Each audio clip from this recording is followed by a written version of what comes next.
Hi guys, my name is Armin Magbitang and I will be talking about phrase and under phrase is prepositional phrase, participle, gerund phrase, and infinitive phrase, clause, independent clause, and dependent clause.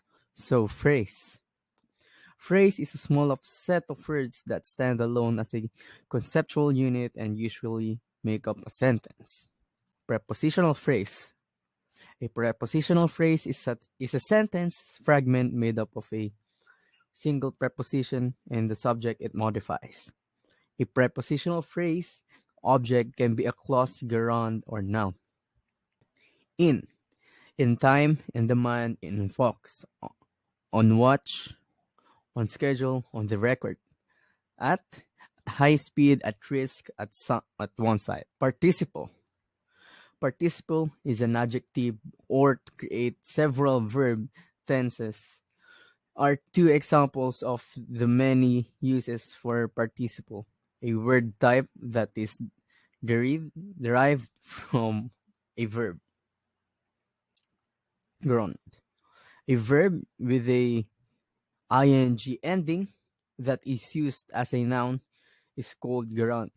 A gerund plus one or more adject or more modifiers, objects or complements makes up a gerund phrase. Almost never do gerunds or phrases to be punctuated.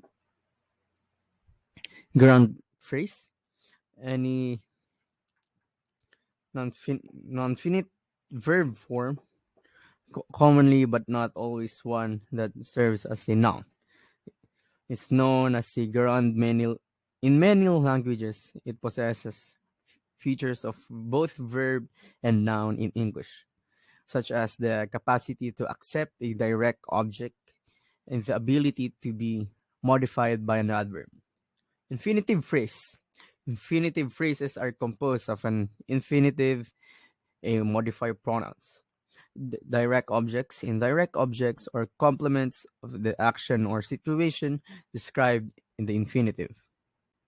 Example: Garan. Singing is my hobby. Melissa is walking down the aisle. So singing as ing, yes, that's Garan.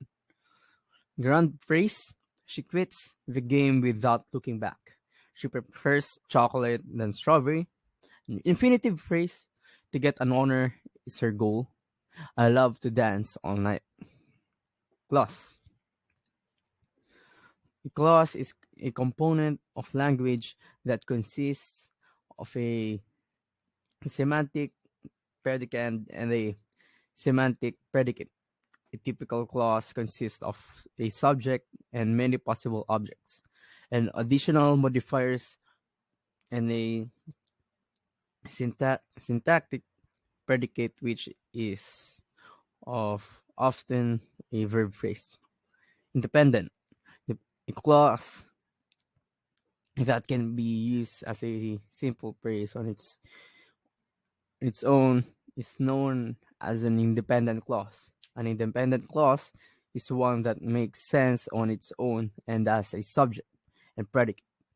A semicolon or a comma and coordinating conjunction can be used to connect independent clauses. Dependent.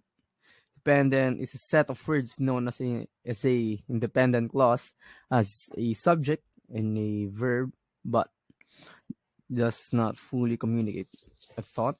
A sentence cannot be dependent clause.